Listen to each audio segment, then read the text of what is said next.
न्याय के चक्र को तुम ऐसे रोक न पाओगे, जितना ही टकराओगे उतनी ही मुंह की खाओगे। दुनिया सच्चाई देख रही है, मेरी हर एक बात में आज बताऊंगा सबको कि क्या क्या किया ज़कात ने। लादेन से बगदादी तक का रिश्ता हर कोई जानेगा, निश्चित ही लोहा मेरी बातों का वामपंथ भी मानेगा। आंखें नहीं खुली अभी भी तो नींद से बेहतर मर जाना है। जिसको सोना है वो सो जाए, हमको तो बस कुछ कर जाना है। नमस्कार, मैं हूं सुरेश चौहान के और आप देख रहे हैं बिंदास बोल। बिंदास में आपके सामने मैं लगातार दूसरे दिन लेकर आया हूं यूपीएससी जिहाद का पार्ट 2, नौकरशाही जिहाद का एपिसोड दूसरा, जिसमें मैं आज राष्ट्रीय सुरक्षा के दृष्टिकोण से यह विषय आपके सामने रखूंगा कि कैसे ज़कात फाउंडेशन, जो कि 40 मुस्लिम उम्मीदवारों में से 27 उम्मीदवार अकेला अपने यहां से बनाता है, उसके इंटरनेशनल लिंक संदेह के घेरे में कैसे है। कल के एपिसोड में हमने आपके सामने तमाम बातें रखी थी, उस हर बात पे हर एक एपिसोड में आगे से लेके जाऊंगा। लेकिन मित्रों, मैं आज के एपिसोड में यहां से शुरुआत करता हूं कि मैंने तो बातें आपको दिखाई थी, बताई थी, केवल नौकरशाही पर कब्जे की। लेकिन आज मैं आपको कह रहा हूं कि बात केवल नौकरशाही पर कब्जे की नहीं, हिंदुस्तान पर कब्जे की है। डायग्राम है, नक्शा है, प्लान है, रोड मैप है, कितने सालों में कहां पहुंचना है, यह भी प्रेजेंटेशन में बना हुआ है। इतना आसान नहीं है। शायद यह कार्यक्रम ईश्वर हमको करने की सद्बुद्धि नहीं देता तो पता नहीं कि इस हिंदुस्तान की स्वतंत्रता और कितने जल्दी खत्म होने की संभावना बनती। खैर, मैं आपको शुरुआत उसी से करके आज के राष्ट्रीय सुरक्षा पर लेके जाऊंगा। कुछ चित्र आपको दिखाता हूं। ये ज़कात फाउंडेशन ऑफ इंडिया के वेबसाइट पर लिए गए चित्र हैं। ये उनका चित्र है जिसमें हिंदुस्तान में हमारे दलित भाइयों के लिए रिजर्व जो कॉन्स्टिट्यूंसीज है, उस कॉन्स्टिट्यूंसीज में मुसलमान ज्यादा है तो उसका वहां का रिजर्वेशन हटाकर 53.5% की लोकसभा की सीट्स बदल सकती है। इसका रोड मैप है। इसका मतलब दलितों के साथ एक तरफ अब बात करते हैं मीम और भीम की, और दूसरी पीठ में खंजर खोपने का काम करते हैं। ज़कात फाउंडेशन तो कहता है कि हम शिक्षा के लिए बने हैं, फिर इस देश के ग्राम पंचायत से लेके नगर पालिका से लेके विधानसभा से लेके लोकसभा तक के सीट बदलने के लिए, रिजर्वेशन बदलने के लिए कैंपेन आप क्यों चला रहे? आप खुद कह रहे हो, सबूतों के साथ कल के एपिसोड में बताऊंगा। दूसरा चित्र देखिए। ये कहते हैं, दूसरे महत्वपूर्ण चित्र में ये कह रहे हैं कि हमने उत्तर प्रदेश में ये नागलिया में करके दिखाया। ये दूसरा चित्र है, ये उनके वेबसाइट से है, हमने कोई चेंज नहीं किया, इसमें हमारा कुछ भी नहीं है। You can sit on either side here, आप यहां दोनों तरफ बैठा होना चाहिए था। zakatfoundation.org, इस पर यह लिखा हुआ है। अगला चित्र दिखाइए। मैं केवल ब्यूरोक्रेसी की बात नहीं करता, किसी जीवित व्यक्ति का फोटो के सामने यह लिखा है कि you can sit in this place, zakatindia.org। ये देखिए, ये यू मतलब कौन? यू मतलब भारतीय नहीं। ज़कात फाउंडेशन मुसलमानों को सीधे आह्वान कर रही है। ये भाईचारे की बातें करने वाले जरा मुझे उत्तर दे कि कहां इसमें क्या लिखा है, जरा बताइए। आगे चलिए, आगे का चित्र दिखाते हैं। इसमें ये कहते हैं, फोटो में पीपीटी है, भले ही साइट से हटा ली जाए, सुदर्शन के पास डाउनलोड करके रखी गई है। अगला चित्र दिखाते हैं, फुल स्क्रीन करके दिखाइए। देखिए हिंदुस्तानियों, For the next 35 years, this office can be yours। यह हिंदुस्तानी को नहीं कहा जा रहा है, क्योंकि तो हिंदुस्तानियों का ही ऑफिस है ना। फिर कहा किसके लिए जा रहा है? मुसलमानों, for the next 35 years, this office can be yours। यह ऑफिस आपका होगा। मुझे बताइए, क्या यह हिंदुस्तान के आज की व्यवस्था को चैलेंज नहीं है?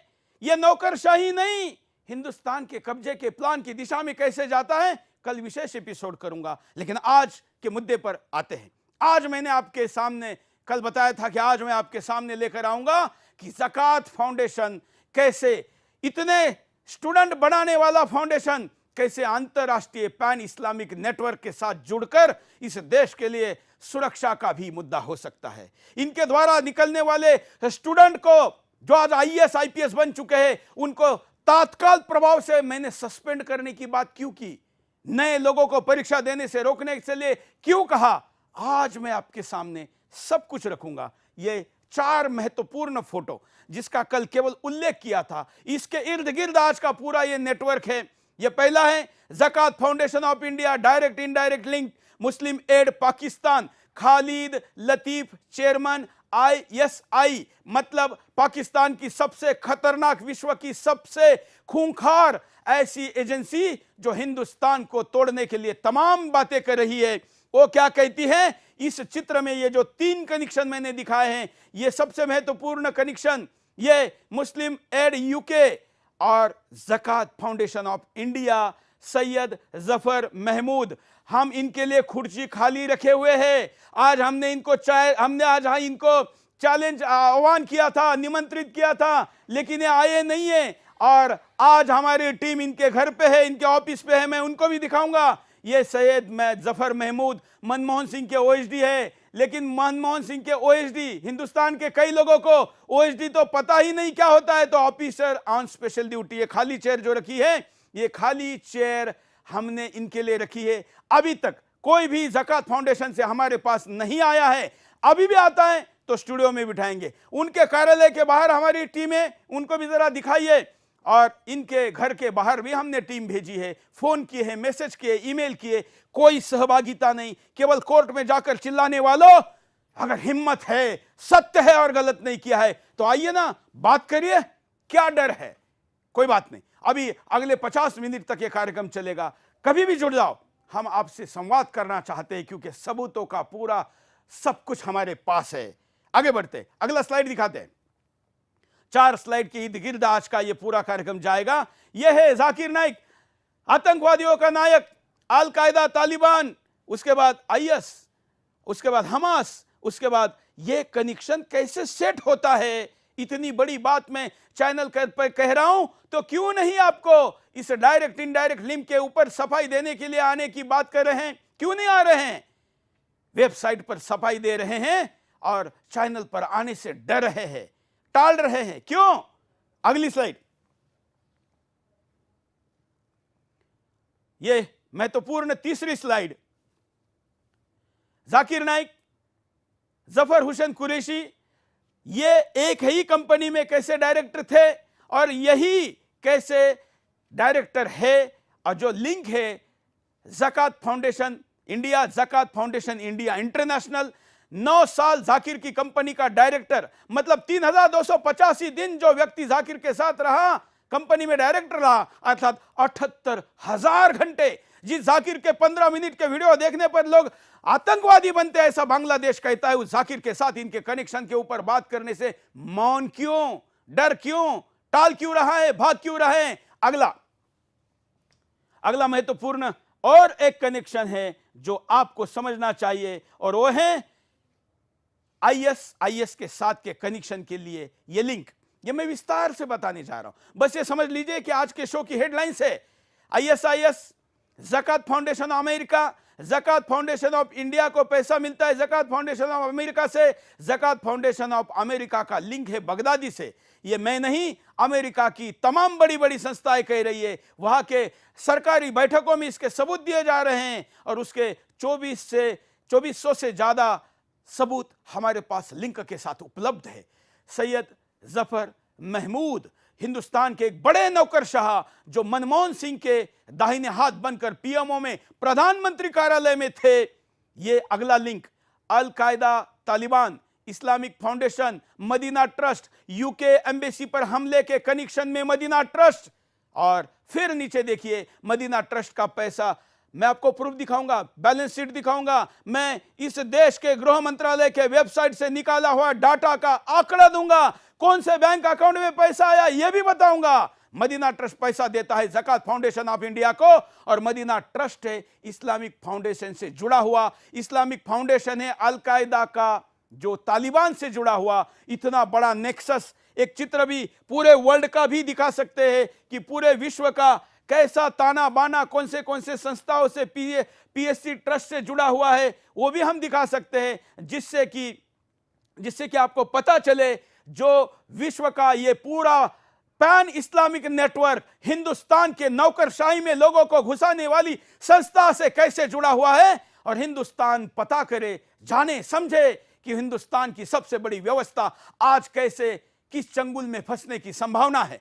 जिनके ऊपर आरोप है वो कार्यक्रम में उपस्थित नहीं है, और इसलिए हम आपके सामने बता रहे हैं ये 4 स्लाइड के इर्द गिर्द घूमता हुआ ये सारा वो कार्यक्रम जो आपको आगे लेकर मैं जा रहा हूं।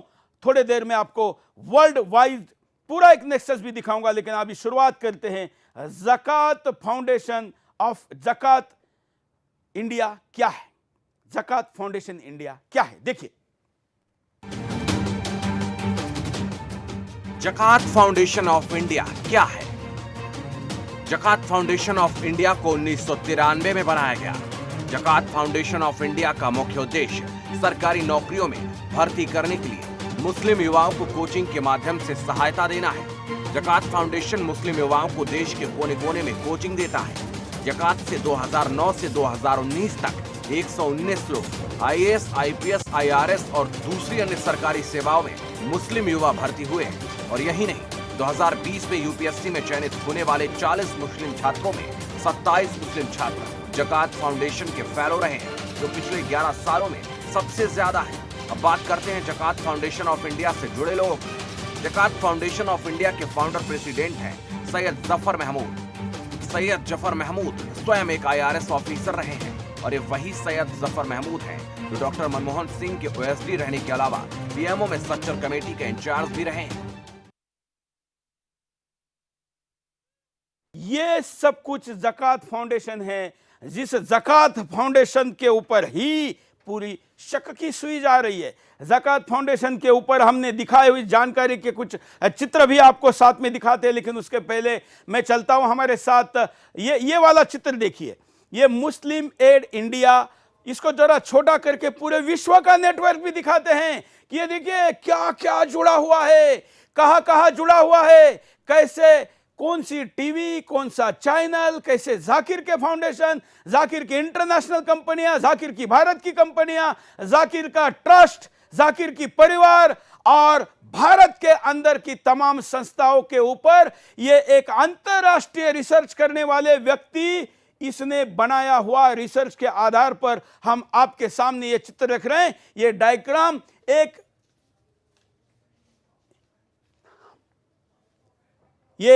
एक विश्वविख्यात व्यक्ति ने इसके ऊपर पूरा रिसर्च किया हुआ है, और उस पत्रकार ने ये चित्र हमको भेजा है और कहा है कि जो बात आप खुलासा करने जा रहे हैं ये बात मैं लिख चुका हूं, लेकिन कोई सुनने को तैयार नहीं है। आज ये बात मैं आपके सामने रख रहा हूं। ये सैन विंत्रो का आर्टिकल, आप ये कट सी नीचे लिखा हुआ है, देखिए ये सैन विंत्रो का कट सी लिखा है, सैन विंट्रॉप, आप इस पर जाकर भी देख सकते हैं। चलिए हम आगे बढ़ते हैं। अब मैं गेस्ट के पास चलता हूं। हमारे साथ 3 चेयर लगी हुई है, 2 लोग बैठे हुए हैं, 2 लोग लाइव में हैं, वहां पर कोई कैमरे के सामने आने के लिए तैयार नहीं है। वो वीडियो भी मैं दिखाऊंगा कि हमारी टीम वहां पर ढूंढ रही है, उस एड्रेस पर कोई मिल नहीं रहा है, क्या मांझ रहा है। लेकिन फोन कॉल करके आप जुड़ सकते हैं। आप कैमरे पे आने को तैयार नहीं तो फोन पे आइए, लेकिन कोई बात नहीं, देखते वेट करते। हमारे साथ 2 लोग इस वक्त जोड़ चुके हैं, उनके पास चलते हैं। हमारे साथ वरिष्ठ पत्रकार मधु किशोर जी है, हरिद्वार से इस वक्त हमारे साथ जुड़ी है। मधु जी, आपका स्वागत है बिंदास बोल में। जी, आप बहुत अहम काम देश के लिए कर रहे हैं, और इसमें हर भारतवासी जो इस देश की समृद्धि चाहता है, जो इस हिंदू सिविलाइजेशन को बचाना चाहता है, उसका फर्ज बनता है कि आज आपके साथ सब खड़े हो जाए। बिल्कुल, हमारे साथ डाटा साइंटिस्ट है जो कि इस विज्ञान का उन्होंने आईआईटी कानपुर में प्रेजेंटेशन दिया कि पूरा अंतरराष्ट्रीय आतंकवाद कैसे पैसे के साथ लिंक हुआ है, और विश्वविख्यात लोगों के साथ मिलकर वो इस पर काम कर रहे हैं। इस नेक्सस को तोड़ने में इनका भी योगदान हमारे साथ है। विश्व भर से तमाम डाटा साइंटिस्टों के साथ कोऑर्डिनेशन करके हम आपके सामने ऐसी चीजें लेकर आ रहे हैं जो कि, अगर मैं उदाहरण देना चाहूं तो एक चैनल पर सीआईडी नाम की सीरियल आती है। आज का एपिसोड देखते समय सामान्य दर्शक के नजर से मत देखिए, हमारे पास या दया या वो जो चरित्र है उसमें वो नहीं है। इसलिए आज आप सोचिए कि जब मैं बगदादी कह रहा हूं, जब मैं लादेन कह रहा हूं और जब मैं तमाम नाम आंखों के सामने ले रहा हूं, तो चित्र पैदा करिए, आंखों के सामने निर्माण करिए कि हिंदुस्तान की इस नेक्सस के साथ कौन कौन जुड़ा है, कैसे तार जुड़े हुए हैं। इस तारों का विश्लेषण करने के लिए हमारे साथ डाटा साइंटिस्ट के तौर पर जुड़े रहेंगे संजीव नेवर जी, जो अग्निवीर संस्था के मुख्य कर्ता धर्ता है। तमाम आप दर्शक लोग, आपका दायित्व केवल सुनकर चुप बैठना नहीं, सुनी हुई बात को हिंदुस्तान के अंतिम व्यक्ति तक पहुंचाना है, क्योंकि आपका देश ही कब्जा करने के प्लान के तहत लोगों के सामने प्रस्तुत किया जा रहा है। चलिए अब मधु जी से शुरुआत करते हैं। मधु जी, ज़कात फाउंडेशन, कितना लुभावना नाम कहने के लिए कि इस देश में हम शिक्षा का काम करना चाहते हैं। काम करने वाले व्यक्ति प्रधानमंत्री के साथ जुड़े हुए थे और ऐसे व्यक्ति जो कि बड़े नौकरशाह थे, ऐसी संस्था के मुखिया है, संस्थापक है, जो संस्था तमाम सवालों के घेरे में फंसी हुई है और उत्तर देने के लिए तैयार नहीं है। मधु जी। सुरेश भाई, आप जो सवाल उठा रहे हैं ये सिर्फ आज के नहीं है। दुख की बात है कि हिंदू समाज सोया रहा, नहीं समझा कि जो बड़ा एजेंडा है, चाहे ज़कात हो या जितने भी मुस्लिम संगठन, उनका एक सिंपल एजेंडा है गज़वा हिंद, यानी पूरे हिंदुस्तान पे कब्जा जमाना, हर हिंदू को कन्वर्ट करना, हर मंदिर को तोड़ना, हर मूर्ति को खंडित करना। ये मैं नहीं कह रही, ये खुद वो अपने मुंह से कहते हैं। उनका मजहबी फर्ज है, ये उनके ऊपर जिम्मेदारी बनती है, इसलिए उनको इसमें कोई परहेज भी नहीं है। और पार्टीशन जो हुआ 1947 का, वो इसी एजेंडा का हिस्सा था। 1991 में कश्मीर से पंडितों को भगाया गया, जो छोटी सी माइनॉरिटी थी। आप ये देखिए हमारा क्या हाल होने वाला है। अगर 3-4% हिंदुओं को ये टॉलरेट नहीं कर पाए जहां इनकी मेजॉरिटी थी, तो आप अंदाजा लगा सकते हैं कि क्या हालत होने वाली है बाकी लोगों की। हालत हो रही है। जम्मू में भी जिन राज्यों में स्थिति संख्या में घट चुके हैं, उन राज्यों की हालत देख रहे हैं। बिल्कुल, वहां आप रह नहीं सकते। जहां भी मिनी पाकिस्तान बन गए हैं, वहां हिंदू नहीं टिक पा रहे, भाग रहे हैं। चाहे वो दिल्ली में मिनी पाकिस्तान हो, चाहे बंगाल में हो, चाहे कहीं यूपी में हो, बिहार में हो। दूसरी बात सुरेश जी, मैं आपसे आज बताना चाहती हूँ, मुझे बहुत दंग हुआ जब मेरे तथाकथित बड़े लिबरल अपने आप को मानने वाले मुस्लिम फ्रेंड्स खुलेआम कुछ सालों से मुगलिस्तान और द्रविडिस्तान की बात कर रहे हैं। यानी उत्तर भारत में हम मुगलिस्तान बनाएंगे और दक्षिण भारत में द्रविडिस्तान, ये खुलेआम। अच्छा, और सबसे दुख की बात ये कि इसका ठीकरा किसके सिर फोड़ रहे हैं? अरे ये मोदी जब से आया है, भाजपा आई है, आरएसएस आई है, ये देश को तोड़ना चाहते हैं। और इनकी अगर मंशा चलती रही तो देश में मुगलिस्तान द्रविडिस्तान बनने को कोई नहीं रोक सकता। ये खुलेआम लिबरल मुसलमान फ्रेंड, जिनको मैं सोचती हूँ कि जिनका अपने रेडिकल फ्रिंज से कोई लेन। इतना ही नहीं मधु जी, अगर आप ज़कात के वेबसाइट पर जाएंगे, ज़कात के ट्रस्टियों के एनजीओ के वेबसाइट पर जाएंगे, तो दुनिया के नक्शे कैसे बदलते रहते हैं और क्या क्या बदले और क्या बदलने हैं, इसकी खुलेआम चर्चा करते हैं। एक तरफ आप एक ड्रामा करें, दूसरी तरफ जाके आप एक अपनी असलियत दिखाएं, तो आप नजर से चूक नहीं सकते। कम से कम सुदर्शन की नजर से तो कदापि नहीं चूक सकते। मैं वो भी बात कर दिखाऊंगा मधु जी, जिसकी बात आप कर रही है। कितने वर्षों में हिंदुस्तान का क्या नक्शा रहेगा, कैसे सीमाएं बदलेगी, ये करने वाले लोग भी इनके साथ एसोसिएट है। स्पेशल एपिसोड उस पर भी लेकर आऊंगा। मेरे पास तो अब ज़कात का इतना बड़ा चिट्ठा आया हुआ है कि लगता है कि 1 महीना भर में अगर मैं ज़कात पे कार्यक्रम करूं तो कम नहीं होगा। लेकिन मैं भारत सरकार की एजेंसियों को भी जरा काम देने के लिए कहना चाहूंगा कि जरा वो भी जांच करें ना, सब कुछ हम ही करें क्या? फिर एजेंसियां किस लिए है? और इतना बड़ा घपला अगर भारत सरकार की एजेंसियों से बच सकता है तो साधारण घपले या साधारण देश विरोधी कृत्य को कैसे पकड़ा जा सकता है? मैं मानता हूं, मैं इस देश के तमाम एजेंसियों को कहता हूं, मेरे नजर में इससे बड़ी बात आज हिंदुस्तान में नहीं है। आप मधु जी भी मेरे से सहमत होगी और संजीव जी भी मेरे से सहमत होंगे कि इससे बड़ा प्लान आज हिंदुस्तान के पास नहीं है, जो कि हिंदुस्तान पर कब्जा करने के प्रेजेंटेशन खुलेआम वेबसाइटों पर लगाए जा रहे हैं। और वो संस्था जो सरकार से पैसा लेती है, वो संस्था साइमल्टेनियसली विदेश से ऐसे संशयास्पद सस्पेक्टेड ऑर्गेनाइजेशन से पैसा लेती है और उत्तर देने के लिए भी नहीं आती है। संजीव जी के पास चलते हैं। संजीव जी नमस्कार। देखिए, इसमें कुछ मैं बात बोलूँगा। पहला तो मुझे इस बात का ही आश्चर्य होता है कि इतने बड़े मुद्दे जो कि पूरे भारत की अखंडता, भारत की इंटीग्रिटी को क्वेश्चन कर रहा है, उसकी तरफ केवल सुदर्शन टीवी की नज़र क्यों पड़ी? मुझे बड़ा आश्चर्य होता है इस पर, क्योंकि हम बहुत छोटे छोटे मुद्दों के ऊपर तो इस देश में बहुत बड़ी बड़ी चर्चाएं हो जाती है, सब कुछ वायरल होता है, और जहां पर पूरे देश की अखंडता पे प्रश्न हो रहा हो, देश के फादर ऑफ द कॉन्स्टिट्यूशन जो हम मानते हैं बाबा साहब अम्बेडकर, उनके विजन को तोड़ने का पूरा काम चल रहा हो, और संदिग्ध टेररिज्म जो कि आज के दिन हम सबको मानना पड़ेगा कि भारत की सबसे नंबर 1 प्रॉब्लम है, भारत क्या पूरे देश के लिए, वर्ल्ड के लिए समस्या बन रखी है, उसकी तरफ कोई देख नहीं रहा।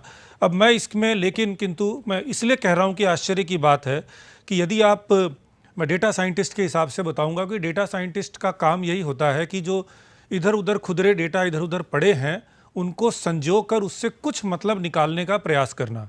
तो सबसे पहले तो इन्होंने जो अपनी संस्था का नाम रखा ज़कात फाउंडेशन, मैं इसके ऊपर में इम्फेसिस करना चाहूँगा कि ज़कात का अर्थ दान नहीं होता या डोनेशन नहीं होता, कि कई लोग कहते हैं कि मुसलमानों में दान को ज़कात बोलते हैं, ऐसा नहीं है। उसके लिए चैरिटी शब्द डोनेशन वो बोलते हैं। ज़कात बहुत स्पेसिफिकली मेंशन्ड है, और कुरान की आयत नंबर 9.60 का मैं हवाला दूंगा, और उसके ऊपर में आप जो तफसीर है, तफसीर जलालेन देख लें, तफसीर इब्न कतीर को आप पढ़ लें, कोई और इनके जितने भी शरिया के एक्सपर्ट्स हैं उनके व्यू पढ़ लें, बहुत क्लियरली स्पेसिफाई करते हैं कि ज़कात केवल 8 प्रकार के कामों के लिए ही दिया जा सकता है। उन 8 प्रकार के कामों में से 6 प्रकार जो हैं वो केवल और केवल मुसलमान के बेनिफिट के लिए ही दिया जा सकता है। 7वां प्रकार जो है वो जिहाद करने के लिए दिया जा सकता है, और 8वां जो एक एक्सेप्शन है, नॉन मुस्लिम को उसका बेनिफिशियरी, किसी भी प्रकार से ज़कात का बेनिफिशियरी नॉन मुस्लिम बने तो उसका एकमात्र कंडीशन दिया है कि वो करने से यदि इस्लाम के राज्य की स्थापना हो या फिर उसके मुसलमान बनने का चांस बढ़े। तो यहीं पे इनका इंटेंशन बहुत क्लियर हो जाता है, और उसके अनुसार आप यदि इनके प्रेजेंटेशंस को देखें, जिनके ऊपर में आप लोग शायद बाद में चर्चा करेंगे, तो वो बहुत क्लियर कहते हैं। फॉर एग्जांपल, इनका एक फेमस प्रेजेंटेशन है जिसकी शुरुआत ही वो इससे करते हैं कि देश की बाउंड्रीज आगे पीछे हो सकती है, बिल्कुल। तो हम उसको अलग एपिसोड में लेंगे। बिल्कुल। और अगला मैं अगर बात करूं कि इनके, क्योंकि ये कई तो इन लोगों ने भी, सुदर्शन टीवी वालों ने बहुत खुलासे किए कि कहां से फंडिंग मैं आपने एनालिसिस करने के लिए एक पहले जानकारी देता हूं कि आईएस के साथ लिंक का पहले यहां पर दर्शकों को दिखाते हैं, जिससे लोगों को पता चले कि आईएसआई के साथ लिंक कैसे है। उसके पहले मैं जरा दिखाऊं दर्शकों, देखिए अभी भी खुर्ची खाली है। ज़कात वालों, आप इतने आईएएस बनाने का दावा करते हो, अरे एक खुर्ची पर आकर किसी को बिठाओ ना, जरा बात करे हमारे साथ। इतने आरोप लग रहे तो उत्तर क्यों नहीं दे रहे? इतना ही नहीं, मैं वीडियो भी दिखाना चाहूंगा। हमारे रिपोर्टर गौरव मिश्रा वहां पर पहुंचे हैं, वहां से उनको भगा दिया है। ये वीडियो देखिए। और बिल्कुल बाटला हाउस का सटा हुआ ये इलाका है। यहाँ पर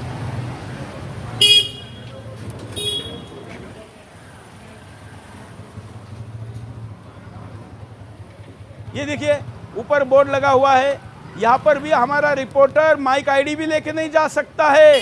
ये बाटला हाउस, याद है ना बाटला हाउस? इस बाटला हाउस का ये एरिया है। यहाँ इनके अध्यक्ष के पते पर पहुँचने के लिए ये प्रयास करते हुए पहुँचे, पुलिस भी नहीं बता पाई। ज़कात फाउंडेशन ऑफ इंडिया गूगल पर जो एड्रेस है उसको ट्रैक करते हुए पहुँचे, वहाँ ये बोर्ड तक ही केवल पहुँच पाए, आगे पहुँच नहीं पाए, जाने नहीं दिया। हमने ज़कात फाउंडेशन के अध्यक्ष को ईमेल, फ़ोन, तमाम प्रकार से संपर्क किया, लेकिन इतने वरिष्ठ नौकरशाह रहे व्यक्ति आखिर कैमरे के सामने आने से क्यों टाल रहे हैं, उत्तर पता नहीं। आगे बढ़ते हैं। इतना ही नहीं, मैं आपको दिखा रहा था ISI के लिंक, पहले उसको देखते हैं, फिर एक डाटा एनालिसिस के तौर पर क्या कहते संजीव जी, उनके पास चलेंगे, दिखाइए। जकात फाउंडेशन ऑफ इंडिया का पाकिस्तानी खुफिया एजेंसी ISI से भी कनेक्शन बताया जा रहा है। जकात फाउंडेशन ऑफ इंडिया के ISI से डायरेक्ट या इनडायरेक्ट कनेक्शन के लिंक हमारे पास हैं। जी हां, जकात फाउंडेशन ऑफ इंडिया को मुस्लिम एड UK से लाखों रुपए की डोनेशन मिली है। गृह मंत्रालय के कागजातों के अनुसार ये डोनेशन हिंदुस्तान की राजधानी दिल्ली, जहां देश के प्रधानमंत्री और राष्ट्रपति के साथ साथ सुप्रीम कोर्ट और हाई कोर्ट भी मौजूद है, वहां स्थित बैंक ऑफ इंडिया के बहादुर शाह जफर मार्ग पर ब्रांच में ट्रांसफर हुए हैं। FCRA दस्तावेजों के हिसाब से 2006 से 14 के दौरान जकात फाउंडेशन को करोड़ों रुपए ट्रांसफर हुए। 2006 से 2007 में 23,15,675 रुपए मिले, जबकि 2010 और 11 में 5,75,640 रुपए मिले। वहीं 11 और 12 में 3,08,609 रुपए मिले। वहीं 2013 और 2014 में 4,90,000 रुपए मिले। मुस्लिम एड UK की पाकिस्तानी इकाई मुस्लिम एड पाकिस्तान का चेयरमैन पूर्व ISI का बड़ा ऑफिसर था। मुस्लिम एड पाकिस्तान का चेयरमैन जनरल खालिद लतीफ पाकिस्तानी खुफिया एजेंसी में भारत के खिलाफ काम करने वाला बड़ा जनरल रहा है, और यही मुस्लिम एड पाकिस्तान खुलकर आतंकी संगठन हिजबुल मुजाहिदीन के साथ काम करता है। आतंकी संगठन हिजबुल मुजाहिदीन ने भारत में कई आतंकी हमलों को अंजाम दिया। कश्मीर में हुए कई आतंकी हमलों में भी हिजबुल का हाथ रहा है। हिजबुल के आतंकी कश्मीर में सेना और आम नागरिकों को अपना निशाना बनाते हैं। मुस्लिम एड पाकिस्तान के दिए हुए पैसे से आतंकियों ने भारत में कई बेगुनाह मासूमों की जान ली है, और ऐसे आतंकी संगठनों से नाता रखने वालों से जकात फाउंडेशन ऑफ इंडिया जुड़ा हुआ है, जो UPSC में जाने वाले मुस्लिम छात्रों को कोचिंग दे रहा है। अब मधु जी के पास चलते, फिर संजीव जी के पास आऊंगा। मधु जी, इतना साफ साफ बैंक अकाउंट, चाहे तो स्क्रीन पर भी दिखाएंगे, भारत सरकार के गृह मंत्रालय की रिपोर्ट, इस वक्त आप जाइए, FCRA का डाटा इस वक्त आप आपके मोबाइल पर निकाल सकते हैं। सारा जो मैं बातें कर रहा हूं ये मैंने सरकारी वेबसाइट से लिए हुए हैं, इसमें अपनी कोई बात नहीं है, ना गुप्त सूत्रों का मैं कोई दावा कर रहा हूं या अननोन सोर्स के किसी बात को रखने की बात कर रहा हूं। मैंने जो ट्रांजैक्शन दिखाए हैं इसका मेरे पास सरकारी वेबसाइट का स्क्रीनशॉट है, पेज है, उस पेज पर आप खुद जाइए, जरा आप भी तो मेहनत करिए। हमारा देश है, आप सबका देश है, इसको बचाने के लिए ये आपको जानना जरूरी है कि कौन से वेबसाइट्स पर क्या डाटा मिलता है, कैसे उसको देखा जा सकता है, और उसके स्क्रीनशॉट लीजिए, अपने मित्रों को दीजिए, पूछिए कि आखिर ये लिंक कहां लगता है। सब कुछ काम केवल दूसरी भारत सरकार की एजेंसियां करें या केवल सुदर्शन करे और आप केवल देखते रह जाएं, इतना ही आपका दायित्व है क्या? नहीं। तो इसलिए वो भी मैं आपको दिखाऊंगा, लेकिन पहले मधु जी के पास चलते। मधु जी। सुरेश जी, ये जो आप इनके टेररिस्ट लिंक्स की बात बता रहे हैं, ये वाकई ही खुलासा, इस पे वाइट पेपर सरकार को देना ही चाहिए, देना ही पड़ेगा। बिल्कुल। और आपको याद होगा कुछ दिन पहले मैंने भी प्रधानमंत्री को बिल्कुल इसी सवाल पे एक खुला पत्र लिखा था, जिसमें मैंने कहा था कि ये सिर्फ आज के ब्यूरोक्रेट्स की बात नहीं, जो पुराने भी रहे हैं, वजाहत हबीबुल्लाह जैसे, शाह फैजल जैसे, हामिद अंसारी जैसे, उन्होंने क्या गुल खिलाए हैं आप जानते ही हैं। इतने बड़े ओहदों पर पहुंचकर भी कैसे देश के खिलाफ काम करते रहे। तो सवाल सिर्फ ये नहीं है कि जो ज़कात के सपोर्ट से आ रहे हैं, जो मौजूदा भी हैं, इन्होंने जो कब्जा कर रखा है ब्यूरोक्रेसी पे, वो कई साल से चल रहा है। दूसरी बात, जैसे बाबा साहब अंबेडकर को एक तरफ अपनाते हैं, जय भीम जय मीम का नारा लेके ताकि दलितों को अपने साथ कर सकें, कम से कम नौटंकी करके। इसी प्रकार मैं आपको बताना चाहती हूँ, शायद आपको मालूम भी हो, कि पिछले 2-3 सालों से पाकिस्तान में और हिंदुस्तान के मुसलमान भगत सिंह की एनिवर्सरी मनाने लगे हैं कि हमारा हीरो भगत सिंह है। पाकिस्तान से ये शुरू हुआ और सारे देश में, मैं 2 साल पहले मैं भी गई थी एक ऐसे ही भगत सिंह एनिवर्सरी पे। मैंने सोचा अरे इनको कहाँ से अकल की बात आ गई, भगत सिंह जैसे महान इंसान को ये पूजने लगे हैं। मैं जब अटेंड किए फंक्शन तो बहुत स्पष्ट हो गया कि भगत सिंह को बुरहान वानी से जोड़ रहे हैं। यानी जैसे भगत सिंह ने तथाकथित टेरर एक्ट किए, इसी किस्म से आज का भगत सिंह कहते हैं बुरहान वानी है। तो लेजिटिमेसी देने के लिए अपनी कुकर्मों को, अपने टेररिस्ट इंटेंशंस को ये किस तरह अप्रोप्रिएट कर रहे हैं। और ये ISI से शुरू हुआ ये हुक्मनामा, और हिंदुस्तान के लिबरल से लिबरल मुसलमान भी उसमें शामिल हैं। ये नहीं कि सिर्फ अनपढ़ मुसलमान या गरीब मुसलमान, इलीट मुसलमान शामिल हैं इस सारी कॉन्स्पिरेसी में, कि जो हमारे हीरो रहे हैं उनका एक विकृत रूप पेश करके। अब देखिए, भगत सिंह को बुरहान वानी से कंपेयर करना, या कहना कि जैसे भगत सिंह फांसी पे लटक गए, इसी किस्म से बुरहान वानी का भी वही हश्र हुआ, या उनका वो भी आजादी के लड़ रहे थे और बुरहान वानी भी। आप सोच सकते हैं कितनी फोरसाइट और प्लानिंग के साथ ये अगले 500 साल की तैयारी करके ज़कात वाले काम करते हैं। ज़कात है तो वहां पर घुसना जरूरी है। मधु जी, एक तरफ भगत सिंह जी के जयंती मनाने का दावा करने वाले लोग, दूसरी तरफ दिल्ली का जामिया विश्वविद्यालय जब कोचिंग के लिए ऐड निकालता है तो पैसे तो लेता है अल्पसंख्यक के नाम पर, लेकिन जब ऐड छापता है तो सारे अल्पसंख्यकों के नाम तो छापता है, लेकिन सिख नहीं लिखता है। मैं जामिया का जब नंबर आएगा एपिसोड का, जामिया की पूरी कुंडली खोलकर जब रख दूंगा तो आपको यह विज्ञापन भी दिखाऊंगा जो एक अखबार में छपा हुआ है, और उसका खुलासे का भी कोई दूसरा विज्ञापन नहीं मिला है। संजीव जी। सुरेश जी, ये मैं कुछ डेटा आपके सामने ये रख रहा हूँ कि ये लिंक्स के, और कुछ आपने बताया भी है, कुछ मुझे एडिशनल भी मिला, क्योंकि समस्या ये हो रही है कि इसमें जितना खोदो उतना कुछ ना कुछ निकले जा रहा है। मुझे लगता है कि शायद क्योंकि हिंदुस्तान की किसी की नजर ही नहीं थी, तो जब कोई देख ही नहीं रहा है तो चलने दो, और जब देख लिया तो पुलिस स्टेशन से लेकर सर्वोच्च न्यायालय तक रोकने का प्लान क्यों था, अब समझ में आ रहा है। इसलिए मैंने शब्दों में बदलाव किया। केवल नौकरशाही पर कब्जा नहीं, हिंदुस्तान पर कब्जे की बात है। संजीव जी। तो जैसा आपने कहा कि ज़कात फाउंडेशन को मुस्लिम एड यूके से पैसे मिले, और उधर जो मुस्लिम एड पाकिस्तान है उसके जो चेयरमैन है वो जनरल खालिद लतीफ़, जो कि पाकिस्तान ISI के ऑफिसर हैं और हिजबुल मुजाहिदीन के साथ में क्लोजली काम करते हैं। अल-कायदा और ये अहरार अल शाम जो ISIS और इनके साथ में लड़े हैं, उनके साथ में भी उनकी FCRA है कि ज़कात फाउंडेशन ऑफ अमेरिका के साथ में वहाँ से उनको पैसे मिले हैं ज़कात फाउंडेशन ऑफ इंडिया को, और उनका उनके साथ लिंक है। इस विषय में मैं आपका ध्यान दिलाना चाहूँगा। ये एक joint hearing before house foreign affairs committee 2016 में हुआ था, जोनाथन स्नेजर ने दिया था।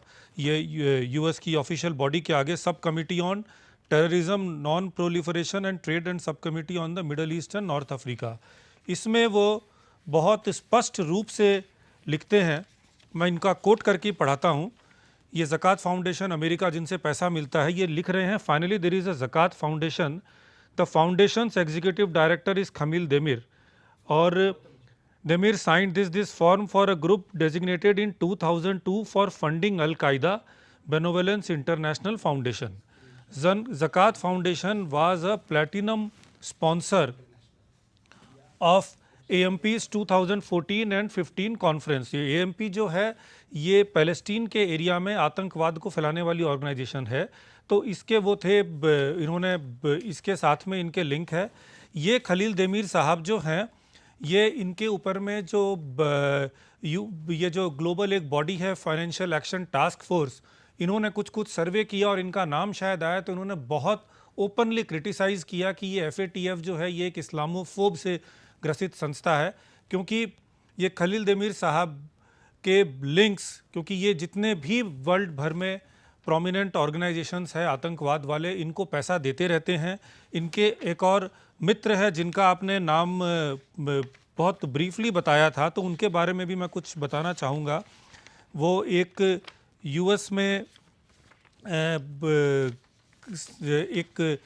के बड़े डॉक्टर हैं, साइकेट्रिस्ट हैं एक्चुअली में, और वो ये डॉक्टर ज़फ़र कुरैशी ने बर्मिंघम के अंदर में एक ही 33 फॉरसेट रोड मोस्टली बर्मिंघम में एक ही स्थान से पता नहीं कितनी सारी कंपनियां खोल रखी हैं, और ये ग्लोबल इनका ब्रांड आज के दिन इमेज है कि ये फिलेंट्रोफिस्ट, और जिनको भी मतलब दान देने वाले हैं, और जिनको भी दान देते हैं वो सब इसी प्रकार के संदिग्ध और ऑर्गेनाइजेशंस हैं जिनसे लिंक्ड है। और ये पीस टीवी जो था जाकिर नायक का, उसका पूरा ब्रॉडकास्टिंग का वो उसके चेयरमैन तो थे, फिर बाद में 9 साल तक वो उसके पीस टीवी के प्राइमरी ब्रॉडकास्टर थे। और उसके बाद में जब जाकिर नायक के खुलासे हुए और यूके में भी उनके ऊपर में न्यूज़ कटने लगा, तो इन्होंने अचानक अपनी कंपनी को बंद कर दिया। तो ये इनका समझ में आता है। एक इस्लामिक चैरिटेबल सोसाइटी है जिसको भी पैसे मिलते हैं ज़कात फाउंडेशन से, जिसके बारे में जर्मन इंटेलिजेंस ने कहा है कि it is the most important associate of Hamas in West Bank. वैसे ही एक बैतुल माल करके है, उसके शेख मोहम्मद हजामद है जिनके साथ में इनके लिंक है, और वो इजराइल ने इनके ऊपर भी आरोप लगाया कि वो यूएस में हमस के बहुत प्राइम ऑपरेटिव है।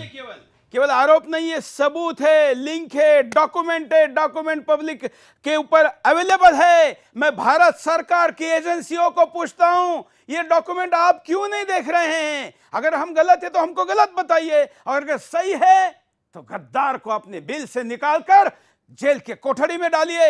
हिंदुस्तान के साथ खिलवाड़ मत करने दीजिए। क्या कारण है, जवाब देना होगा, जांच करनी होगी। मधु जी, साफ है, एक ये गिल्ट ट्रैपिंग करते हैं।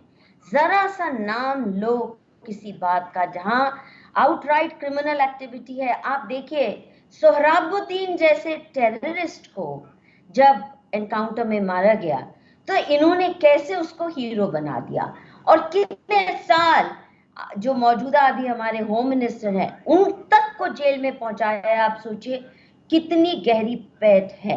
कर्नल पुरोहित जिन्होंने सिमी का नेटवर्क ओपन किया। मधु जी एक मिनट मधु जी, मैं आपको जोड़ रहा हूं, दर्शकों को लिंक कनेक्ट हो इसलिए।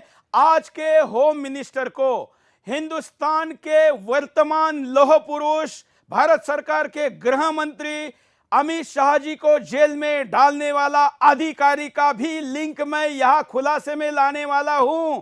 वो कैसे ऑनररी पदों पर रहते हुए हजारों लाखों रुपए संस्थाओं से ले रहा था, ये भी दिखाऊंगा। जब जामिया का नंबर आएगा तो मैं उस IPS ऑफिसर को भी लेके आऊंगा। कंटिन्यू करिए। तो इतना ज्यादा आप उस वक्त देखा होगा कि सोहराबुद्दीन जैसे non history sheeter, terror links के अलावा लश्कर ए तौयबा ने उसको खुलेआम ओन अप किया था, और फिर भी उनके वेबसाइट पे ओन अप होने के बावजूद इन्होंने ऐसे किया जैसे कि कोई बहुत ही बेचारा मासूम माना गया फेक एनकाउंटर में। और तब भी मैं कहती थी एनकाउंटर फेक थी या रियल थी, सवाल ये नहीं है, टेररिस्ट तो रियल था। और किसी भी देश में आप बताइए टेररिस्ट की आरती उतारी जाती है क्या? अगर उनके साथ एनकाउंटर किलिंग नहीं होती तो क्या आरती उतारेंगे? किसी भी देश में, चाहे इंग्लैंड है चाहे अमेरिका, वहां तो और भी फर्म है इस मामले में। अगर कोई टेरर मिशन पे है और वो व्यक्ति नरेंद्र मोदी की असैसिनेशन की सुपारी लेके गया था, 4 लोग जो गए थे, तो आपने देखा किस हालत में इन्होंने नरेंद्र मोदी को और अमित शाह जी को रखा, कितने साल तक जलील रखा।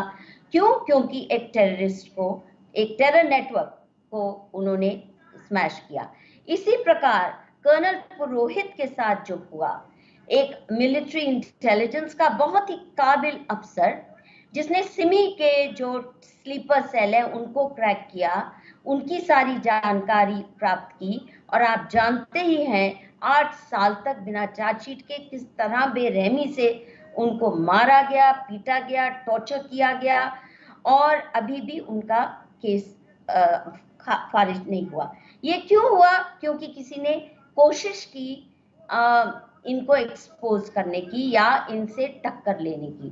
ब्यूरोक्रेसी को सुला के रखना, आर्मी तक में इनकी घुसपैठ है, तभी कर्नल पुरोहित के साथ जो हुआ वो हो सका कि वहां पे भी इन्होंने घुसपैठ मचाई हुई है। सिर्फ पुलिस तक नहीं, सिर्फ आईएएस तक नहीं, और कोई भी व्यक्ति जरा सी आवाज उठाता है इनके खिलाफ तो ये उसका करियर तबाह, उसका परिवार तबाह। मैं तो खुद भोगी हूं। मैं जब से खुलेआम ये समझ आई और मोदी जी के ही डिफेंस में लिख दिया, तो मैं बता नहीं सकती मेरी क्या बदहाली हुई है। तो मैं तो बहुत छोटी चीज हूँ। जो बड़े अफसर हैं, हिम्मत नहीं है किसी की मुंह खोलने की। जैसे कि हम कल्पना करिए कि हमारे साथ क्या हो रहा होगा। मधु जी, कल्पना करिए हमारे साथ क्या हो रहा होगा।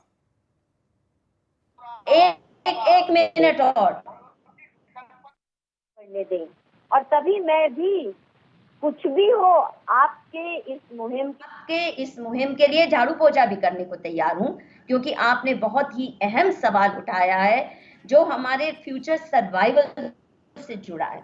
हम जिंदा भी रहेंगे कि नहीं, आने वाली नस्लों के लिए कोई हिंदुस्तान या भारतवर्ष नाम का देश होगा भी कि नहीं, कि एक और पाकिस्तान, 10 और पाकिस्तान बन जाएंगे, ये सवाल इससे जुड़ा हुआ है। और ये जो लैंड जिहाद, लव जिहाद, और मैं एक बड़ी इंपॉर्टेंट बात कहना चाहती हूँ, आप जानते हैं मुझसे भी ज्यादा, हमारी पुलिस की कहीं भी हिम्मत नहीं है। पूछ लीजिए कि कहीं मुस्लिम इलाके में, जिनको ये मिनी पाकिस्तान खुद कहते हैं, जिसको नो गो जोन कहते हैं, किसी की हिम्मत नहीं है। आप कभी नहीं सुनेंगे कि वहां, क्योंकि वहां उनको लिंच भी कर दें तो ये कहेंगे हमें, अरे हमारी औरतों को रेप करने आए थे, हमारे साथ ये करने आए थे, कपड़े फाड़ के औरतें भी खड़ी हो जाती हैं, नानी दादियां इनकी। तो ये जो डर और दहशत 1000 साल से हिंदुओं ने आवाज अपनी खो दी थी, ये अभी क्या कहते हैं कि अगर हम इतने खराब थे मुगल या ये, तो बोले क्यों नहीं। मैं इतनी चुप्पी का माहौल रहा है और बड़ी मुश्किल से आज आवाज उठने लगी है, तो ये कोई हमें बख्शने वाले नहीं है। None of us are safe, क्योंकि इनकी हर इंस्टीट्यूशन में, हर संस्था में, हर मीडिया में तो खास दिखता ही है आपको, जो टुकड़े टुकड़े गैंग की सपोर्ट में किस तरह खुल के आते हैं, बॉलीवुड में कैसे खुल के आते हैं, ब्यूरोक्रेसी में आपने देखा आईपीएस एसोसिएशन कैसे उठ खड़ा हुआ, जैसे ही किसी ने इनका नाम उठाया। सारे एसोसिएशंस में, टीचर्स एसोसिएशन में, यूनिवर्सिटीज में, और जो आप उठा रहे हैं बात, देखिए स्कॉलरशिप्स भी जो दी जा रही है पीएम फंड से, मैंने कई बार ये खुल के प्रधानमंत्री को खुलेआम सोशल मीडिया के माध्यम से कहा है, आप चेक नहीं कर रहे हैं एंटीसीडेंट्स। कश्मीर के कई बच्चे मुझे बोले हैं कि जो वहां से टेरर सेल, स्लीपर सेल खड़े करने के लिए वहां के बच्चे यहाँ प्लांट किए जा रहे हैं यूनिवर्सिटीज में, और कोई चेकिंग नहीं है। उनको free education, fellowship, generous funds दिए जा रहे हैं, सिर्फ आईएएस बनने के लिए नहीं, उससे पहले, आईएएस से पहले जेएनयू में एडमिशन हो, बड़ी बड़ी देश की यूनिवर्सिटीज में एडमिशन हो, और यहाँ तक कि विदेश में जाने के लिए भी इनके लिए खास फंड है। माइनॉरिटी अफेयर्स मिनिस्ट्री तो इनके फॉरेन एजुकेशन के लिए भी अलग से स्कॉलरशिप्स देती है।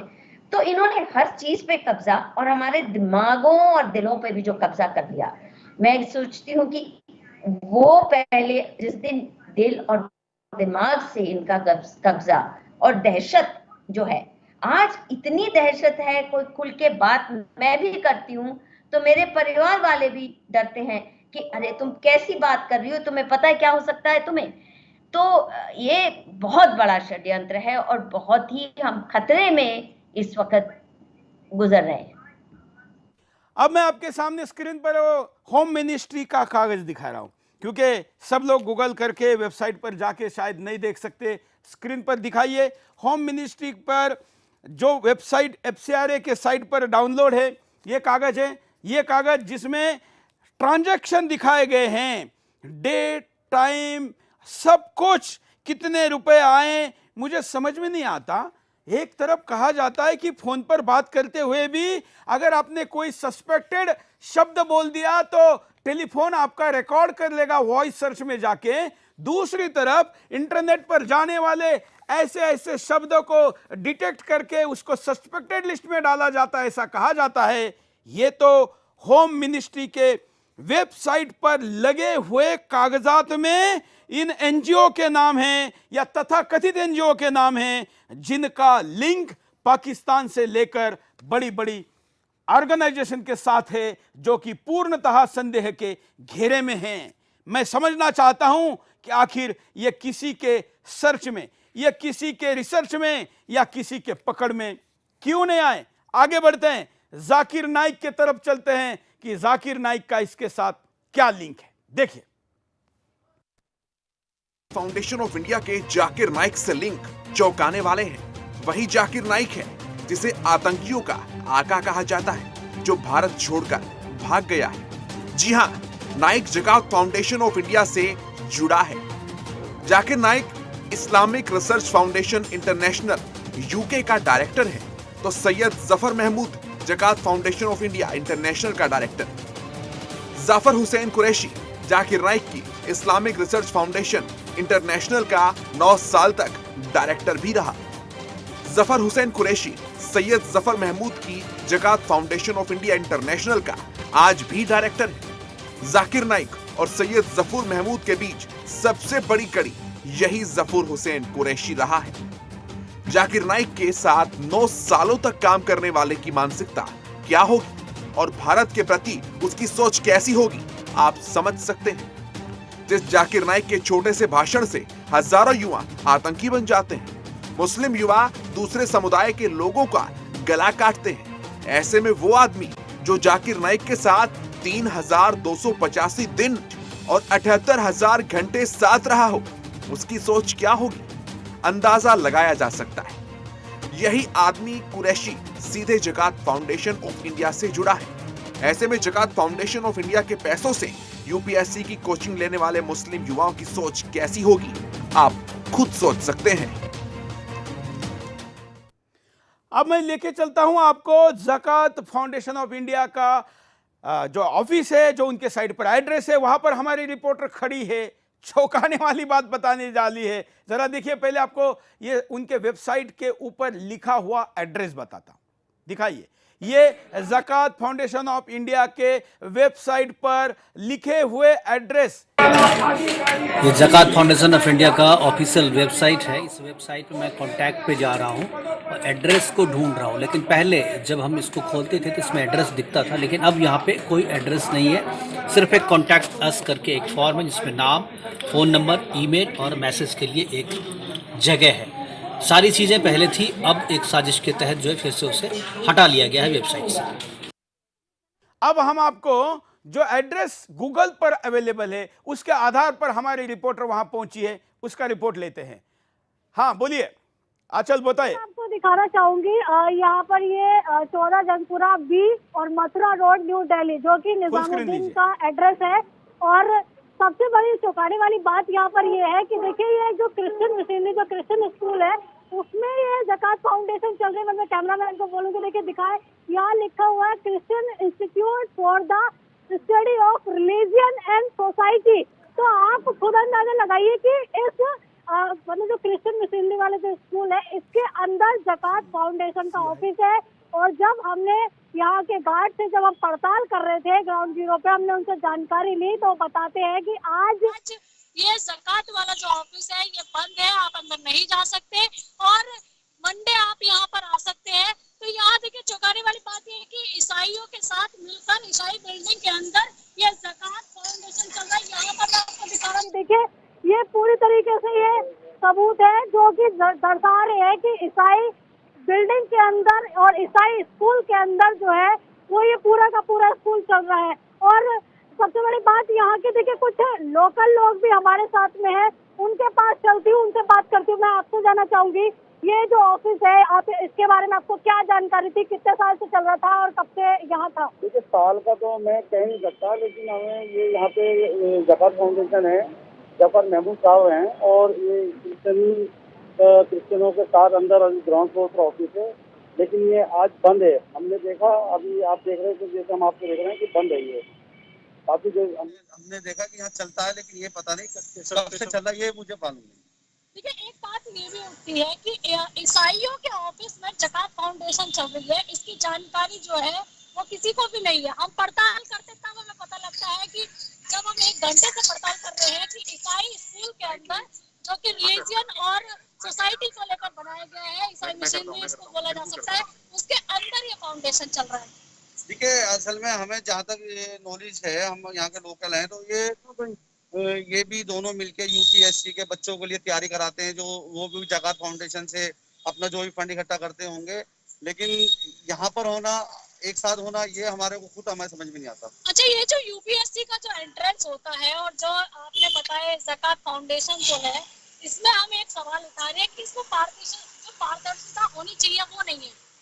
ये तो देखिए, मैं इसमें कुछ नहीं कह सकता, क्योंकि जकात लेने वाले वो पारदर्शिता कैसे दिखाना चाहते हैं, क्या करना चाहते हैं, इसके लिए तो वही लोग बता पाएंगे। अच्छा, आप आपसे बातचीत कर रहे थे, आपने।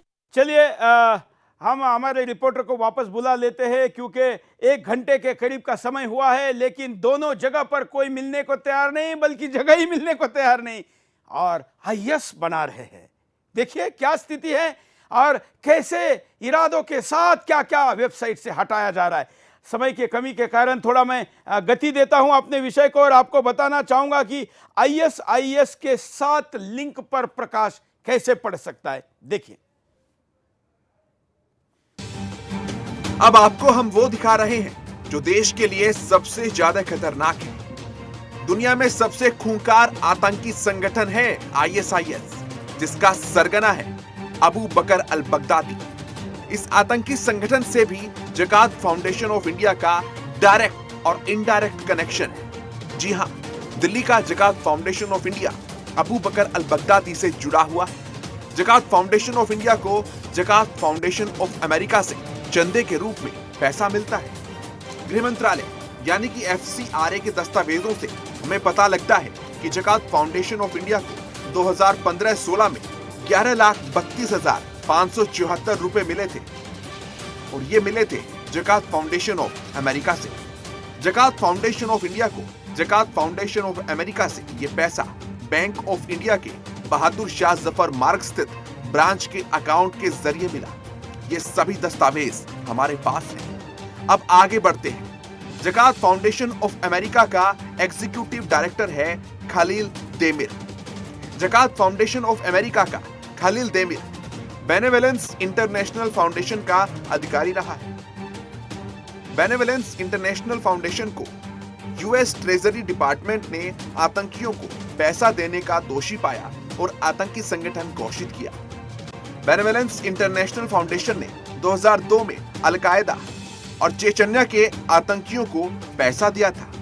पैसा देने की ये रिपोर्ट US की IRS यानी आयकर विभाग के सन 2000 के दस्तावेजों से सामने आई है। खलील देमिर की जकात फाउंडेशन ऑफ अमेरिका का लिंक आतंकी संगठन टर्किश ह्यूमैनिटेरियन रिलीफ ऑर्गेनाइजेशन से भी है। यही टर्किश ह्यूमैनिटेरियन रिलीफ ऑर्गेनाइजेशन के तथाकथित लिंक ISIS और दूसरे आतंकी संगठनों से भी है। अंदाजा लगाना मुश्किल नहीं है कि कैसे जकात फाउंडेशन ऑफ इंडिया को पैसा देने वाले लोग दुनिया के खूंखार आतंकी संगठनों से जुड़े हुए हैं।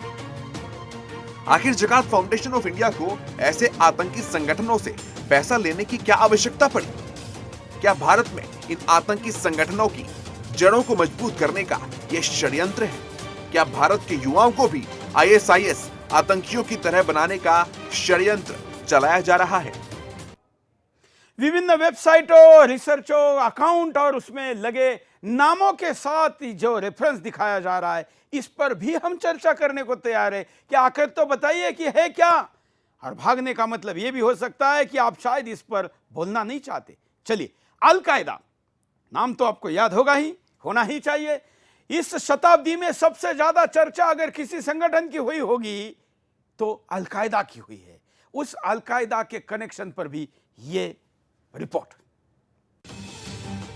जिसने अमेरिका को दहला दिया, हजारों निर्दोष लोगों को अमेरिका के वर्ल्ड ट्रेड सेंटर में हवाई जहाज घुसाकर मौत के घाट उतार दिया। ऐसे ही आतंकियों और आतंकी संगठनों के तार जुड़े हैं जकात फाउंडेशन ऑफ इंडिया से। जी हां, जकात फाउंडेशन ऑफ इंडिया लादेन के संगठन अल कायदा से जुड़ा पाया गया है। आइए देखते हैं कि ये पूरी कहानी है क्या। जकात फाउंडेशन ऑफ इंडिया को मदीना ट्रस्ट से पैसा मिला है, फिर वही बैंक और उसी ब्रांच में पैसा आया। जकात फाउंडेशन ऑफ इंडिया को मदीना ट्रस्ट से यह पैसा बैंक ऑफ इंडिया की बहादुर शाह जफर स्थित ब्रांच के अकाउंट में आया। जकात फाउंडेशन ऑफ इंडिया को मिला यह पैसा 2007 और 2008 में 16,80,031 रुपए था, तो 2010 और 11 में 63,76,050 रुपए इन्हें मिले। वहीं 2011-12 में 63,08,035 रुपए मिले, तो 2012-13 में 51,98,017 रुपए मिले। बात अगर 2014-15 की करें तो 95,93,045 रुपए मिले और 2015-16 में 11,90,203 रुपए मिले। बात अगर 2017 और 18 की करते हैं तो जकात फाउंडेशन ऑफ इंडिया को मिले इस पैसे की धनराशि पहुंची 12,73,960 रुपए पर और 2018-19 में इन्हें पैसे मिले 13,64,694 रुपए। मदीना ट्रस्ट यूके स्थित भारतीय दूतावास पर हुए सितंबर 2019 के हमले में शामिल था। मदीना ट्रस्ट का एक trustee Zahid Parvez Islamic Foundation का भी ट्रस्टी है। 2003 की द टाइम्स यूके की खबर के हिसाब से इस्लामिक फाउंडेशन के 2 ट्रस्टी अल कायदा और तालिबान से लिंक की वजह से यूएन की प्रतिबंधित लिस्ट में भी थे।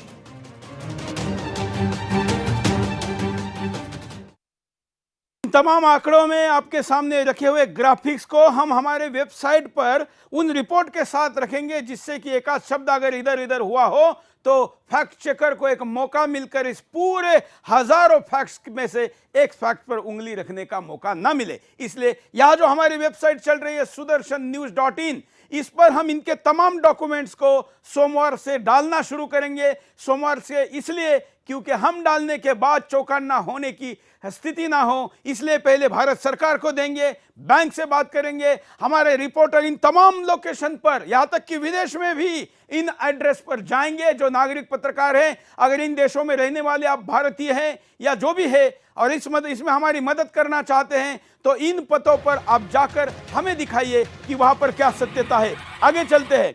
आगे मैं आपको दिखाना चाहता हूं, यह फाउंडेशन केवल आईएएस नहीं बनाता।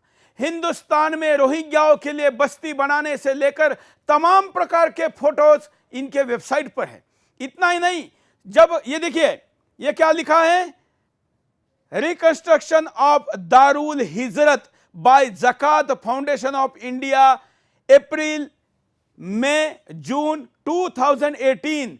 और ये सब कुछ जरा ऊपर का बैंड में पूरा फोटो दिखाइए। ये पूरा की पूरा बनाया जा रहा है किसके लिए? ये बनाया जा रहा है रोहिंग्या के लिए, जिन रोहिंग्याओं को लात मारकर हिंदुस्तान के बाहर भेज देना चाहिए, जिनको किसी मुसलमान देश ने भी अपने देश में नहीं लिया। पता नहीं हमारे देश का सर्वोच्च न्यायालय अभी भी रोहिंग्या पर अंतिम निर्णय क्यों नहीं दे पा रहा है। मुझे समझ में नहीं आता है माननीय न्यायाधीशों, मुझे पता नहीं कि आप इसको कैसा लोगे, लेकिन ये प्रश्न पूछना मेरा मैं कर्तव्य मानता हूं कि सुदर्शन के एक प्रोमो पर, 30 सेकंड के प्रोमो पर और तमाम लोगों के एसएमएस पर चिंता के साथ उनके गिरफ्तारी को स्टे देने वाले न्यायालय रोहिंग्या पर अभी भी क्यों कुंडली मारकर बैठे हुए हैं? क्यों रोहिंग्या के बारे में हिंदुस्तान सरकार को न्यायालय आदेश नहीं देता है कि इनको इस देश के सीमा के बाहर निकालो? ऐसा क्या दबाव है, ऐसा क्या कारण है और ऐसा क्या कानून है जो ये नहीं करने दे जा रहा? खैर, उस पर अलग से बात करूंगा, लेकिन आज मैंने आपके सामने पूरा कनेक्शन रखा है क्योंकि 1 घंटे में मैंने आपके सामने इन तमाम चीज़ों को रखना था, तो इसके रेफरेंसेस हम आपको केवल दे पाए हैं, लेकिन आपके सामने और डिटेल भी जानकारी देंगे। मैं आखिरी प्रतिक्रिया लेने के लिए दोनों के पास चलता हूं। मधु जी। सुरेश जी, अगर सरकार जरा भी इसमें ढील करती है और तुरंत ज़कात फाउंडेशन को इलीगल बैंड ऑर्गेनाइजेशन नहीं डिक्लेयर करती, और जैसा आपने कल भी कहा था, इनके ऑफिस सील होने चाहिए, इनके सारे रिकॉर्ड्स और बैंक अकाउंट सील होने चाहिए। ये जो आप फिगर दे रहे थे, ये तो चिल्लर है, इनके पास करोड़ों अरबों रुपया होता है। तो ये छोटा मोटा जो बैंक के जरिए इनके पास आ रहा है, that is really loose change, Suresh ji. बिल्कुल। So government has to act fast and ban Zakat Foundation, declare it an illegal terrorist-linked organization, और तुरंत इन पे कार्रवाई होनी चाहिए। और जितने IAS ऑफिसर, IPS ऑफिसर ज़कात से जुड़े हुए हैं, उन पे भी ढंग से इंक्वायरी तुरंत होनी चाहिए। बिल्कुल। संजीव जी। 3 छोटी छोटी बातें करूंगा। पहली बात तो ये कि ये जो आपने अमाउंट्स दिखाए, जैसा कि मधु किश्वर जी ने भी कहा कि ये बहुत ही छोटे अमाउंट है। एक्चुअली मनी लॉन्ड्रिंग में ये प्लेसमेंट और लेयरिंग के फेजेस होते हैं, जिसमें खुदरे अमाउंट आप कुछ बैंक अकाउंट में डालते हो धोखा देने के लिए। किंतु इसको देखकर हम जैसे जो मनी लॉन्ड्रिंग में काम करने वाले डेटा साइंटिस्ट हैं, वो ये अनुमान लगाते हैं कि इस प्रकार के और भी बहुत अधिक संगठन होंगे, बहुत अधिक मैकेनिज्म्स होंगे, जिसके द्वारा ये पैसे इस प्रकार से संदिग्ध पैसा यहाँ पे डिस्ट्रीब्यूट हो रहा है। तो ये जो एक बहुत बड़ा कुचक्र है, मेरे विचार में ज़कात फाउंडेशन उसका एक छोटा सा हिस्सा है, जो अपने आकाओं के कहने के अनुसार ही काम करता है। उससे बड़ा इसका कुछ अपना विल नहीं है। दूसरी बात ये कहूँगा, आपने रोहिंग्याओं की बात की। रोहिंग्याओं के बारे में एक महत्वपूर्ण बात हम मिस करते हैं कि जहाँ भी देश में इनको बसाया जा रहा है, अधिकतर स्थानों में जो उनके लोकेशंस हैं वो बड़े ही स्ट्रेटेजिक होते हैं। किसी कैंटोनमेंट के आसपास होते हैं, किसी ऐसी जगह पे जहाँ पे क्रूशियल देश का इंटेलिजेंस का इंफॉर्मेशन होता है। चाहे आप कश्मीर में देख लीजिए, चाहे आप उत्तराखंड में देख लीजिए, चाहे आप दिल्ली में देख लीजिए, ये हो रहा है। तो ये दूसरी बात है। और तीसरी बात, मैं सैयद ज़फ़र महमूद जी से पूछना चाहूँगा, अगर होते तो मैं उनसे डायरेक्टली पूछता कि आपके लिए भारत बड़ा है या आपके लिए इस्लाम बड़ा है। कारण इसलिए कि जो ज़फ़र महमूद साहब है, इन्होंने एक प्रेजेंटेशन बनाई है, जिसमें वो सबसे पहले प्रेजेंटेशन की बिगिनिंग इस बात से करते हैं कि देश की बाउंड्रीज तो ऊपर नीचे होती रहती हैं। तो यदि एक सिविल सर्वेंट दूसरे सिविल सर्वेंट को सिखाने वाला सिविल सर्वेंट अपनी देश की टेरिटोरियल इंटीग्रिटी, अपने बॉर्डर्स को लेकर बोलता है बॉर्डर चेंज होते रहते हैं और खिलाफत का बॉर्डर बना रखा है देश का बड़ा सा, वो आप शायद अगले एपिसोड में दिखाएं, तो उस व्यक्ति के नीयत के ऊपर मेरा शक होना लाजमी है।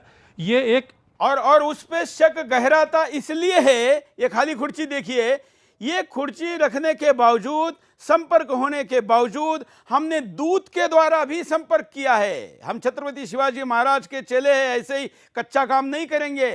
सारे साउंड रिकॉर्डिंग सब कुछ है, इसके बावजूद भी व्यक्ति नहीं आता है। इतना बड़ा आरोप लगने के बाद अगर कोई ईमानदार व्यक्ति होता तो सामान्यता सामने आकर बात करता, लेकिन नहीं किया जा रहा है। फिर मैं ज़कात फाउंडेशन को कल का मौका और देना चाहता हूं। आपके सामने 24 घंटे है।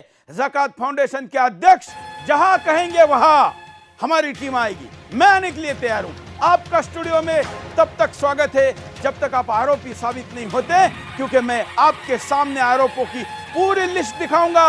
आपके जवाब भारत सरकार सुनेगी, एजेंसी नियुक्त करेगी, जांच करेगी, और मैं चाहूंगा तब तक ज़कात फाउंडेशन के कार्यालय को सील किया जाए। हालांकि कार्यालय कहाँ है हमें तो नहीं मिला, हमें विदेश के ट्रांजैक्शन मिले, हमें बैंक के कागजात मिले, लेकिन हमको ज़कात का अभी तक कार्यालय नहीं मिल पाया। वेबसाइट पर केवल फॉर्म है। ऐसा क्या कारण है पता नहीं, लेकिन उनके कार्यालय को भारत सरकार ढूंढे, सील करे, उनके ट्रस्टीज के पासपोर्ट को जब्त करे। ये दोबारा मांग करता हूं मित्रों, आज मैंने जो एपिसोड दिखाया, इसका मतलब मैंने SC ST OBC भाइयों के मारे जाने वाले हक के मुद्दे पर आगे बात नहीं करूंगा, ऐसा नहीं है। लेकिन पहला एपिसोड पूरा विस्तृत आपके सामने रखने के बाद मुझे जो कई एपिसोड करने हैं उनमें से सबसे खतरनाक एपिसोड ये था, क्योंकि इनको पता चल गया था कि हम क्या करने वाले हैं, इसलिए इन्होंने ऑलरेडी एपिसोड के 8 दिन पहले ही अपने वेबसाइट पर कुछ खुलासे डाले थे। मुझे आपके सामने सारी चीजें लाना अनिवार्य था, इसलिए आज मैंने लाया है।